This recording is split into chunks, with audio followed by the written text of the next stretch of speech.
وَلَنَبْلُوَنَّكُمْ بِشَيْءٍ مِّنَ الْخَوْفِ وَالْجُوعِ وَنَقْصٍ مِّنَ الْأَمْوَالِ وَالْأَنفُسِ وَالثَّمَرَاتِ، ہم ضرور آزمائیں گے دنیا کی زندگی میں تمہیں خوف کے ذریعے، بھوک کے ذریعے، جان اور مال میں نقص کے ذریعے، وَبَشِّرِ الصَّابِرِينَ، اور بشارت ہوگی صبر کرنے والوں کے لیے۔ تو یہ ساری تکلیفیں، ان کو آپ مکافات عمل کہہ کے نہیں جان چھڑا سکتے، یہ اللہ کی طرف سے آزمائش بھی ہو سکتی ہے کسی کے اوپر۔ اور صبر کرنے والوں کے لیے بشارت ہے، اور ان کی نشانی کیا ہے؟ الذین اذا اصابتهم مصیبہ، جب کبھی انہیں کوئی مصیبت پہنچتی ہے تو وہ کہتے ہیں قالوا انا للہ وانا الیہ راجعون، بھئی ہم بھی تو اللہ کی طرف سے آئے تھے، ہمیں بھی لوٹ کے اللہ کے پاس جانا ہے، اگر کوئی تکلیف آئی ہے تو یہ بھی چلی جائے گی نا۔ سب سے بڑی تکلیف کیا ہے؟ موت، وہ بھی تو ہم پہ آنی ہے نا، تو اس سے پہلے اگر چھوٹی تکلیف آئی ہے تو اللہ کی طرف چلی جائے گی۔ اس کانٹیکسٹ میں ایک حدیث ہے صحیح مسلم میں بڑی زبردست، ام سلمہ کہتی ہیں کہ جب ابو سلمہ میرے خاوند فوت ہوئے، مجھے ان کی فوتگی کی خبر ملی تو میں نے حضور سے ایک دعا سن کے یاد کر رکھی تھی کہ جو کوئی وہ دعا مانگ لے گا اللہ تعالیٰ اس سے بہتر اسے نعم البدل دے گا، اور وہ دعا آدھا پورشن تو یہی ہے، سورۃ البقرہ کی آیت نمبر 156، انا للہ وانا الیہ راجعون۔ اس کے بعد ہے اللہم اجرنی، یہ جھٹکے سے ملے گا، اللہم اجرنی، حمزہ آگے، اللہم اجرنی فی مصیبتی واخلف لی خیرا منہا، اے اللہ مجھے اس مصیبت میں اجر عطا فرما اور میرے لیے اس سے بہتر نعم البدل کر دے۔ تو کہتی ہیں کہ نبی علیہ السلام نے فرمایا تھا جو یہ دعا مانگ لے گا نا تو اللہ تعالیٰ اس کی کمپنسیشن فرما دے گا، اسے بہتر نعم البدل دے گا۔ کہتے ہیں میں نے دعا تو کی، پھر میں یہ سوچتی تھی کہ میرے خامن جیسا تو کسی کا خامن نہیں ہوگا، ابو سلمہ جیسا خامن مجھے کیسے مل سکتا ہے؟ تو جب عدت پوری ہوئی تو نبی علیہ السلام نے پیغام کا نکاح کا پیغام بھیج دیا، ام المومنین بن گئی، اور یہ ہماری وہ ماں ہے جو سب سے آخر میں فوت ہوئی ہیں 64 ہجری میں، واقعہ کربلا کے بھی 3 سال بعد۔ تو اس دعا کی یہ دعا یاد رکھیں، چھوٹی موٹی بھی کوئی بھی تکلیف، کوئی بچوں کو پہنچتی ہے گھر میں، کسی کو زخم لگتا ہے، ٹھوکر لگ جاتی ہے، کوئی مالی نقصان ہو جاتا ہے، فوراً یہ دعا، اور میں نے الحمدللہ 20 دفعہ یہ دعا آزمائی ہے۔ وقتی طور پہ تو فیل ہو رہا ہوتا ہے کہ یار کوئی مسئلہ خراب ہو گیا، لیکن اس کے بعد اسی شر کے اندر خیر چھپی ہوئی ہوتی ہے، وہ مل جاتی ہے۔ اس آپ دعا کو یاد رکھیں، اور صبح شام جو چھوٹی موٹی کوئی خبریں بھی آپ کو ملتی رہتی ہیں نا، اس کے اوپر آپ یہ دعا پڑھتے رہیں، یہ آپ کے لیے ایک بہت بڑا وظیفہ ہے انشاءاللہ تعالی۔ باقی یاد رکھیے گا کہ یہ مکافات عمل کا جو معاملہ ہے نیک اور بد لوگوں کے اعتبار سے ڈیفرنٹ ہے۔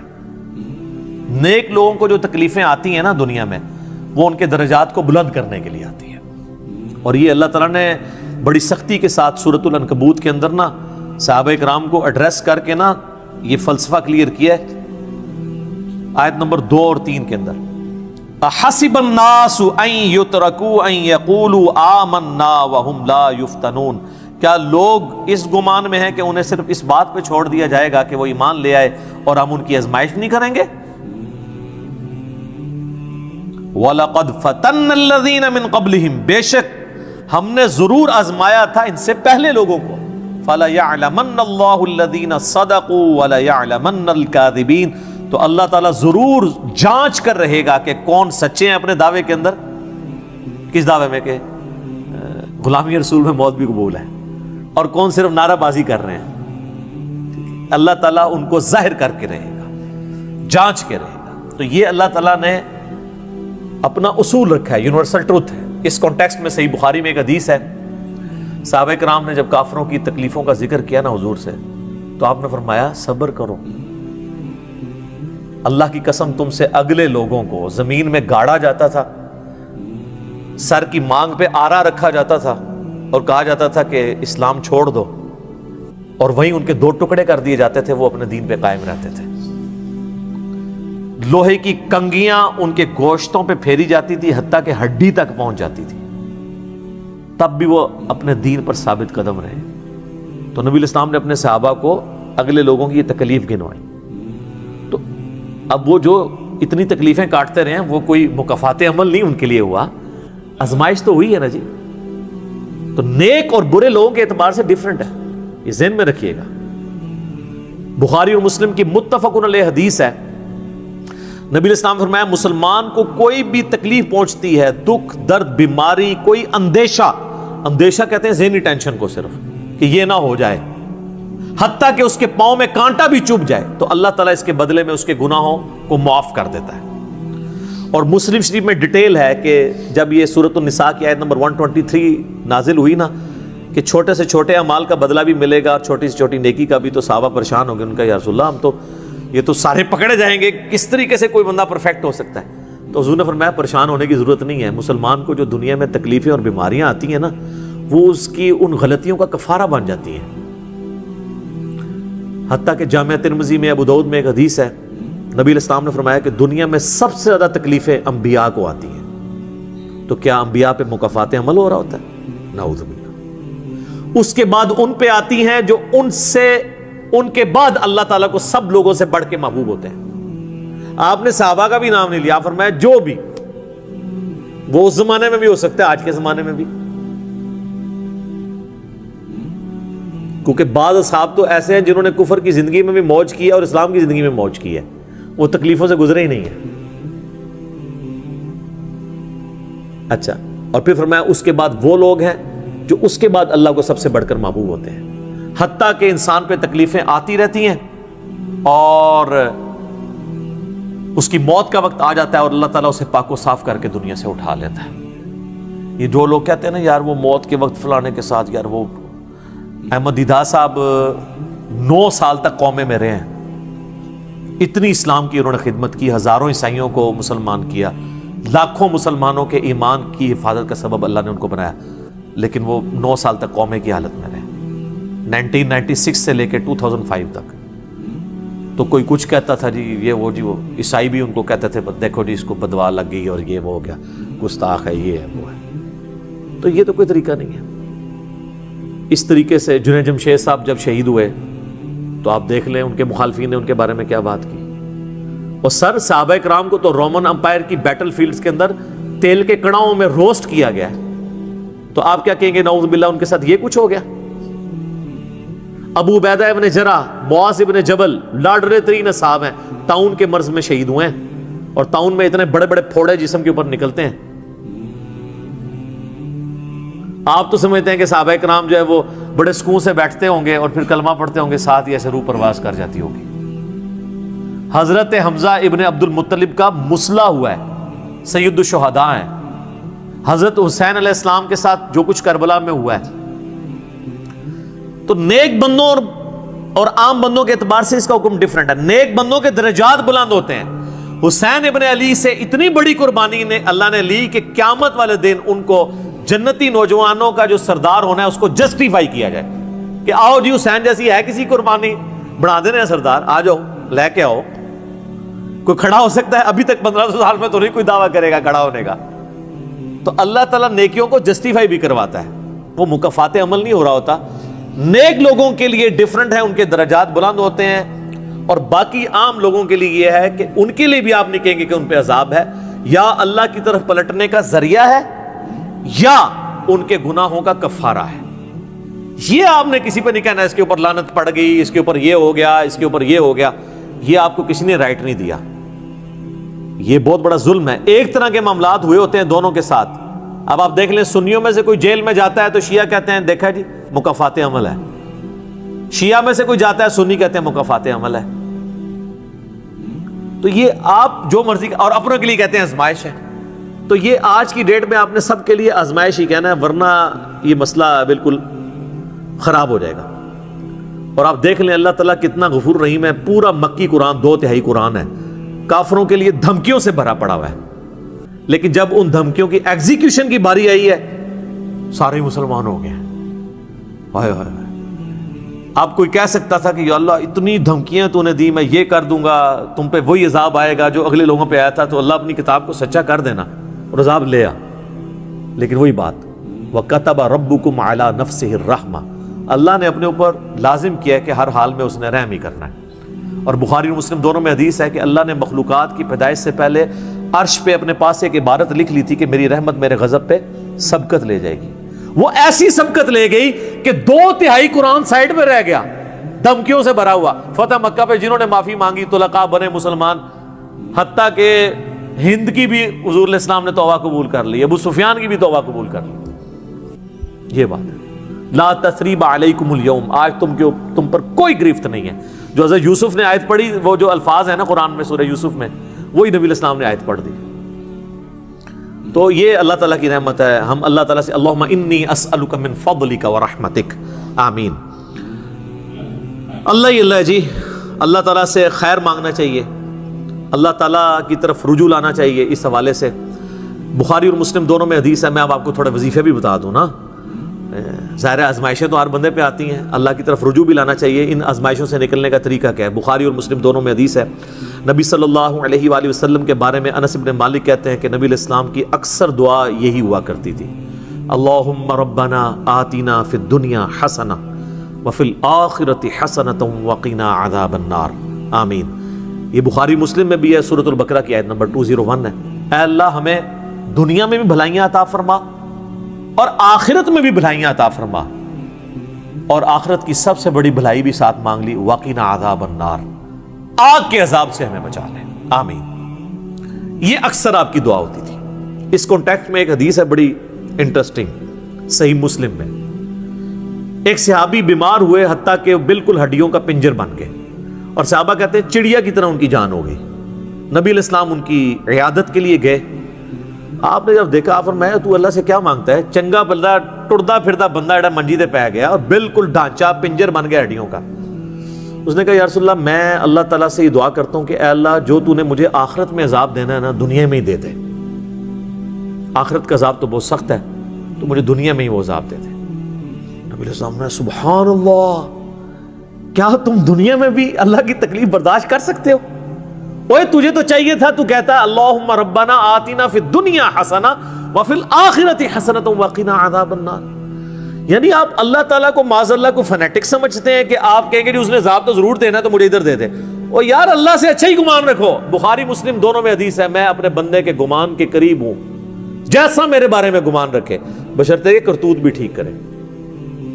تو سر ہم تو یہ کہتے ہیں یا اللہ ہم نہ تیری آزمائش کے قابل ہیں نہ تیرے عذاب کے قابل ہیں, ہمیں بلا حساب و کتاب ہی جنت میں داخل فرما دے, آمین.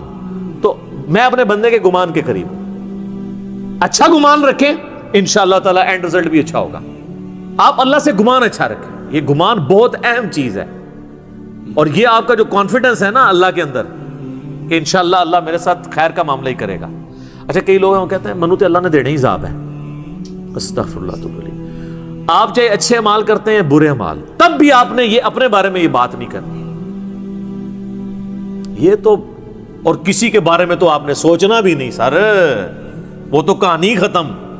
وہ تو صحیح مسلم میں حدیث ہے نا, ایک شخص نے قسم اٹھا کے کہہ دیا تھا کہ اللہ تعالیٰ اس کو کبھی معاف نہیں کرے گا. وہ بڑا گنہگار شخص تھا. اللہ کی بارگاہ میں پہنچے, اللہ نے فرمایا تو نے میرے بھی آپ پہ کیسے قسم کھا دی؟ جا, میں نے اس کو معاف کیا, تجھے دوزخ میں پھینکا. لا يسأل عما يفعل وهم يسألون, سورۃ الانبیاء کی آیت ہے. اللہ کو کوئی نہیں پوچھ سکتا اس نے یہ کیوں کیا, وہ سب کو پوچھ سکتا ہے کہ انہوں نے یہ کیوں کیا. یہ اللہ تعالیٰ کے بارے میں ناشکری پھیلانا سورہ الزمر میں ہے, لا تقنطوا من رحمت اللہ, اللہ تعالیٰ کے بارے میں مایوسی عوام کے اندر پھیلانا. لیکن اس کا دوسرا پہلو بھی غلط ہے کہ آپ رحمت کی آیتیں پڑھ کے تو لوگوں کے کام چوک کے رکھو, وہ بھی دوسری ایکسٹریم ہے, وہ بھی نہیں ہونی چاہیے. رحمت سے دھوکہ بھی نہیں کھانا, ہاں اعمال پورے کرنے ہیں اور پھر اللہ سے امید بھی رکھنی ہے. جو سیدنا ابوبکر نے حضرت عمر کو وصیت کرتے ہوئے کیا کہا تھا, کیا عمر جب تو جنتیوں کی طرف دیکھے نا تو دعا کرنا کہ میں بھی ان میں شامل ہو جاؤں, اور جب بھی تو جہنمیوں کا ذکر لائے تو اللہ صلی اللہ علیہ وسلم سے پناہ مانگنا کہ کہیں میں ان میں شامل نہ ہوں. انہوں نے آگے سے کہا کہ میں عشرہ مبشر ہوں. ٹھیک ہے, یہ معاملہ بہت سینسٹیو ہے. جن کو اللہ کا تعارف ہے نا تو وہ ان کی زندگی بڑے ڈر ڈر کے گزرتی ہے. تو یہ حدیث میں نے اس لیے بتا دی. ایک اور ذریعہ ہے ان آزمائشوں سے نکلنے کا. صحیح بخاری اور مسلم دونوں میں حدیث ہے جس کی یہ خواہش ہے کہ اللہ اس کی عمر دراز کر دے اور اس کے رزق میں کشادگی دے دے. رزق میں دنیا کی ہر نعمت شامل ہے. ہم تو دولت ہی سمجھتے ہیں نا, اچھی صحت بھی رزق ہے, اچھی اولاد بھی رزق ہے, اچھی صحت بھی رزق ہے, مال کی فراوانی بشرطے کہ وہ فطرے میں نہ ڈال دے وہ بھی رزق ہے. ہر چیز دنیا میں جتنی بھی اہمیت ہے کی چیزیں جو ہم سمجھتے ہیں. تو بخاری اور مسلم دونوں میں الفاظ ہیں جس کی یہ خواہش ہے اس کی عمر دراز ہو جائے اور اس کے رزق میں کشادگی ہو تو اپنے رشتہ داروں کے ساتھ حسن سلوک کرے. یہ ہے جناب وہ کام کرنے کا. حسن سلوک خالی ان کو تسلیاں نہیں دینا. ظاہر ہے قرآن اور حدیث میں جب رشتہ داروں سے صلہ رحمی کا ذکر آتا ہے تو یہ ہے کہ ان کے ساتھ قطع تعلق ہی نہیں کرنی, دوسرا ان کی فائنینشیل سپورٹ کرنی ہے. اس لیے آپ دیکھیں سب سے زیادہ حقدار زکوٰۃ کے صدقات کے آپ کے بہن بھائی ہیں. سب سے قریبی رشتہ وہ ہے, اس کے بعد کوئی اور حقدار ہے. باقی اس پہ تو امت کا اجماع ہے کہ جو صدقات اللہ کی راہ میں آپ کرتے ہیں اس سے اللہ تعالیٰ تکلیف ٹالتا ہے. منت سے نہیں ٹلتی. بخاری مسلم میں حدیث ہے کہ منت سے کنجوس کا مال ہی نکلتا ہے, تکلیف نہیں ٹلتی. لاجیکل ہے. منت تو یہ کہ یا اللہ پہلے یہ کر تو میں کراں گا, اور صدقے میں کیا ہے, یا اللہ میں نے تیری طرف سے تیری راہ میں یہ صدقہ کیا اور میں اس نیک عمل کا وسیلہ تجھے پیش کرتا ہوں, میرا مسئلہ حل کر دے. جو بخاری مسلم میں حدیث ہے 3 لوگ غار میں پھنس گئے تھے, انہوں نے اپنے پرانے اعمال کا واسطہ پیش کیا تھا. یہ نہیں تھا کہا کہ یا اللہ ایک بار کاٹ دیتے سی کریں گے, پھر کون سی نکلنا. انہوں نے اپنے پرانے کیے ہوئے اعمال کا وسیلہ اللہ کے حضور پیش کیا, جو قرآن میں بھی آیا وَاسْتَعِينُوا بِالصَّبْرِ وَالصَّلَاةِ. صبر اور نماز کے ذریعے اللہ کی مدد چاہو, جس سے وہ کہتے ہیں جی اس سے غیر اللہ کی مدد ثابت ہوتی ہے.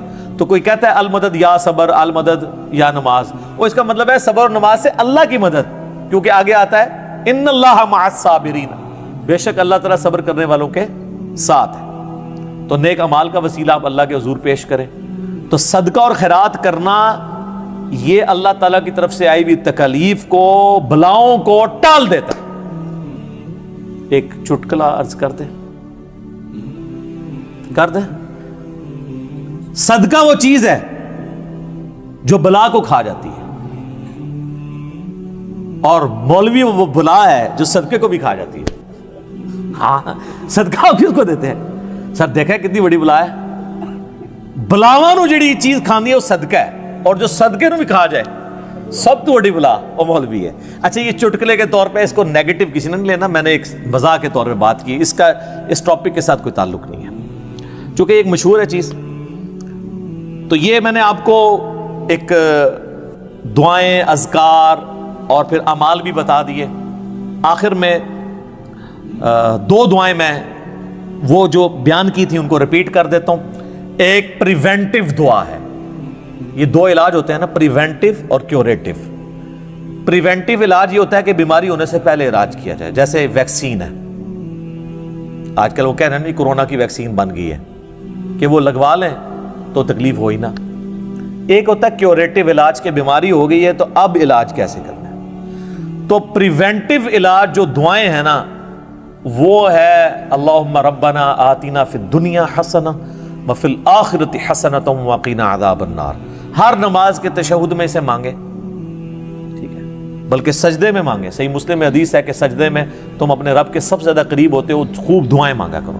سجدے میں بھی آپ یہ دعا مانگ سکتے ہیں, تشہد میں تو مانگے ہی مانگے. وہ بخاری مسلم میں حدیث ہے درود شریف کے بعد جو چاہو اپنے رب سے مانگو, وہ تو قبولیت کی ایک جگہ ہے. اس کے علاوہ یہ ہو گئی پریونٹیو علاج بیماریوں سے, پریشانیوں سے. جتنے سنت اذکار ہیں, بسم اللہ الذی لا یضر, یا اعوذ بکلمات اللہ التامات من شر ما خلق, یہ ساری کی ساری چیزیں اللہ تعالیٰ کی طرف سے ایک سنت اذکار ہیں. لیکن یہ یاد رکھیے گا یہ ناگہانی آفات کے لیے ہیں. یہ نہیں ہے کہ بسم اللہ پڑھ کے ساکٹ میں انگلی دے دے, یا بسم اللہ الذی لا یضر پڑھ کے تو کوبرے سے کھیلنا شروع کر دے. نہیں, وہ پھر آپ اپنے اوپر تقدیر خود غالب کروا رہے ہیں, پھر یہ اذکار نہیں اثر کریں گے. یہ ناگہانی آفات کے لیے. جب کوئی شخص اپنے اوپر خود تقدیر غالب کر لیتا ہے نا, پھر وظائف ہو جاتے ہیں سائڈ کے اوپر. یہ ذہن میں رکھیے گا. پھر بھی جو تکلیفیں آنی ہے نا وہ تو آنی ہے اللہ کی طرف سے آزمائش والی. وہ تو ہمیں یہی ایٹیچیوڈ ہے کہ ہم اللہ تعالیٰ کی طرف رجوع لائیں, اور وہی ہے کیوریٹیو علاج کہ جب کسی پہ تکلیف آ جائے تو اب کیا کرنا ہے. اس نے کہنا ہے انا للہ و انا الیہ راجعون, اللہم اجرنی فی مصیبتی و اخلف لی خیرا منہا. یہ مکافات عمل کا سارا ٹاپک, اس کا اینڈ میں کروں گا سورہ الحدید کی ان 2 آیات کے اوپر, جس کے بعد صبر آ جائے گا سب کو کہ اللہ تعالیٰ نے یہ تکلیف کا سلسلہ دنیا میں جو رکھا ہوا ہے اس پہ صبر کے لیے کیا ترغیب دلائی ہے. آیت نمبر 22 اور 3، ما اصاب من مصیبت فی الارض ولا فی انفسکم، کوئی مصیبت بھی ایسی نہیں کہ زمین میں آئے۔ زمین میں کیا مصیبت آتی ہے؟ زلزلہ، وبائی امراض، سیلاب، طوفان، ولا فی انفسکم، اور نہ کوئی ایسی مصیبت کہ تمہاری جان میں آئے۔ جان میں ہر طرح کی بیماری، کسی کو بلڈ کینسر ہو گیا، کسی کے گردے فیل ہو گئے، کسی کو ہیپاٹائٹس ہو گیا، تو اللہ فرماتا ہے الا فی کتاب من قبل ان نبرأھا، یہ ہم نے لوح محفوظ پہ پہلے ہی لکھا ہوا ہے، اس سے پہلے کہ ہم یہ تکلیف بھیجیں۔ کام ہی ختم ہو گیا۔ اللہ کہتا ہے ہم نے تو یہ طے کیا، یہ ڈیسٹنی ہے تمہاری، تقدیر ہے۔ ان ذالک علی اللہ یسیر، یاد رکھنا یہ اللہ کے لیے بڑا آسان ہے، بہت آسان ہے۔ کوئی یہ بھی کہہ سکتا ہے کتنا ہو گیا، پہلے ہی اللہ کو پتا ہے، اللہ کے علم کے لیے آسان ہے۔ سورۃ الانعام میں تو یہاں تک آیا ہے کہ خشکیوں میں یا سمندروں کے اندر کسی درخت کا اگر پتا بھی گرتا ہے نا تو اللہ کو پہلے سے علم ہے، اور زمین کی گہرائیوں میں کوئی دانہ بھی پھوٹتا ہے نا وہ پہلے۔ اب ظاہر ہے ہمارا ذہن تو اس ڈیٹے کو سمجھ نہیں سکتا، بلکہ آج ہم نے لیپ ٹاپس میں، ہارڈ ڈسک میں وہ ڈیٹا سٹور کر لیا ہے جو 8 سے 100 سال پہلے کا انسان اس کو ماننے کے لیے تیار نہیں ہوگا کہ یہ ٹچ سکرین موبائل کیا کر سکتا ہے، اتنی دور بات کر سکتے ہیں، وہ تو اس کو بھی ماننے کے لیے تیار نہیں ہوں گے۔ لیکن ہو گیا ہے نا کہ انسان کو اللہ نے ترقی کرائی ہے، تو اللہ کا علم تو بہت کامل ہے۔ لِكَيْ لَا تَأْسَوْا عَلَىٰ مَا فَاتَكُمْ، یہ ہم نے اس لیے کیا، یعنی ہم نے تقدیر میں پہلے یہ چیزیں لکھی تھی تاکہ تم مت افسوس کرو اس چیز پہ جو تم سے چھین لی جائے۔ وَلَا تَفْرَحُوا بِمَا آتَاكُمْ، اور اس پہ شیخی مت بگاڑنا جو اللہ نے تمہیں دیا ہے۔ اللہ کسی سے لے کے آزماتا ہے تو کسی کو دے کے بھی آزماتا ہے۔ وَاللَّهُ لَا يُحِبُّ كُلَّ مُخْتَالٍ فَخُورٍ، اور اللہ تعالیٰ پسند نہیں کرتا ہر شیخی بگاڑنے والے کو، جو بات بات کے اوپر شیخی بگاڑتا ہے۔ کسی کے پاس اگر کوئی اللہ کی طرف سے نعمتیں ہیں تو وہ اللہ کا شکر ادا کرے، اور اگر کسی کے اوپر آزمائش کا وقت ہے تو وہ اللہ کی طرف رجوع لائے۔